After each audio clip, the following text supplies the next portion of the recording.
Shri Sebastian Paul, എറണാകുളത്തെ കാഴ്ച ഇപ്പോൾ ക്ലീൻ സ്വീപ്പ് ആകുന്ന ജില്ലകൾ, അതായത് 5 ജില്ലകൾ പൂർണ്ണമായും പിടിച്ചെടുക്കുമെന്ന് പ്രതിപക്ഷ നേതാവ് പറഞ്ഞതിൽ ഒന്ന് എറണാകുളമാണ്. പക്ഷേ ഈ കൊച്ചിയും കളമശ്ശേരിയും ഇഞ്ചോടിഞ്ചാണ് എന്ന് പറയുമ്പോൾ അങ്ങയുടെ ഒരു വിലയിരുത്തൽ എറണാകുളവുമായി ബന്ധപ്പെട്ട ഈ തെരഞ്ഞെടുപ്പിൽ എങ്ങനെയാണ്?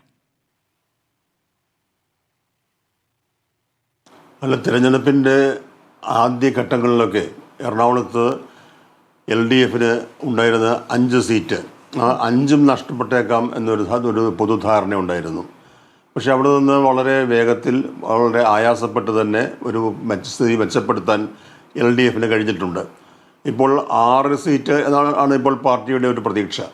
6 സീറ്റ് എന്ന് പറയുമ്പോൾ നേരത്തെ ഉണ്ടായിരുന്ന 5 നിലനിർത്തുകയും അതിന് പുറമെ ഒന്നുകൂടി പിടിക്കുകയും വേണം. ആ ഒന്നുകൂടി പിടിക്കും എന്ന് പറയുന്ന മണ്ഡലം തൃപ്പൂണിത്തുറയാണ്. അതിനോട് എനിക്കും യോജിപ്പുണ്ട്. ഒരുപക്ഷെ തൃപ്പൂണിത്തുറ ഇന്നത്തെ സവിശേഷമായ സാഹചര്യങ്ങളിൽ ഇടതുപക്ഷ സ്ഥാനാർത്ഥി ജയിക്കുന്നതിനുള്ള സാധ്യത ഞാൻ കാണുന്നുണ്ട്. പക്ഷേ അപ്പോഴും സ്ഥിതി മെച്ചപ്പെടുത്തി 6 ആക്കണമെങ്കിൽ നിലവിലുണ്ടായിരുന്ന 5 ആവർത്തിക്കേണ്ടി വരും. അത് അതേപടി ആവർത്തിക്കാൻ കഴിയുമോ എന്ന കാര്യത്തിൽ തിരഞ്ഞെടുപ്പിന് ശേഷമുള്ള കാര്യങ്ങളൊക്കെ കേൾക്കുകയും വിലയിരുത്തുകയും ചെയ്യുമ്പോൾ എനിക്കും സംശയമുണ്ട്. ഈ തൃപ്പൂണിത്തുറയുടെ കാര്യത്തിൽ ഈ ഡീലുണ്ട് എന്ന കോൺഗ്രസ് ഉന്നയിച്ച ഒരിടം ഈ തൃപ്പൂണിത്തുറയാണ്. അവിടെ BJP തദ്ദേശ തെരഞ്ഞെടുപ്പിൽ നല്ല നേട്ടമുണ്ടാക്കിയിട്ടും അവിടെ 2020 സ്ഥാനാർത്ഥി നിർത്തുകയാണല്ലോ ചെയ്തത്. അപ്പോൾ അതുകൂടി കണക്ക് കൂട്ടുമ്പോൾ അങ്ങ് എങ്ങനെയാണ് കാണുന്നത്? ഈ ഡീൽ എന്നത് പല മണ്ഡലങ്ങളെ കുറിച്ചും നമ്മൾ കേട്ടു.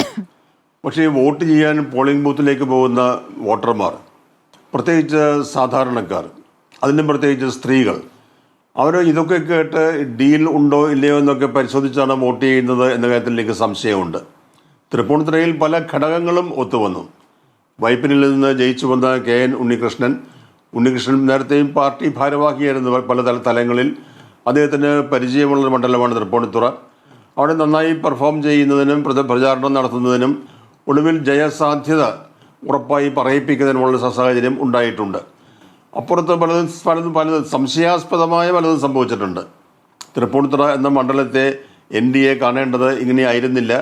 അവിടെ എന്തൊക്കെയോ സംഭവിച്ചു. ഒരു സംശയാസ്പദമായ നിലയിലാണ് അവർ ഈ തെരഞ്ഞെടുപ്പിനെ കണ്ടത്. എങ്ങനെയൊക്കെയാണെങ്കിലും വോട്ടിംഗ് ദിനത്തോട് അടുത്തപ്പോഴും അതിനുശേഷവും തൃപ്പൂണിത്തുറ ഇടതുപക്ഷം ജയിക്കും എന്നൊരു പൊതുധാരണ ഇവിടെ രൂപപ്പെട്ടു വന്നിട്ടുണ്ട്. ശരി, LDF ഭരിച്ചിരുന്ന നഗരസഭയൊക്കെ BJP പിടിച്ചെടുത്തതിൽ ഈ തൃപ്പൂണിത്തുറയും വരുന്നുണ്ടെന്നുള്ളതാണ് ഞാൻ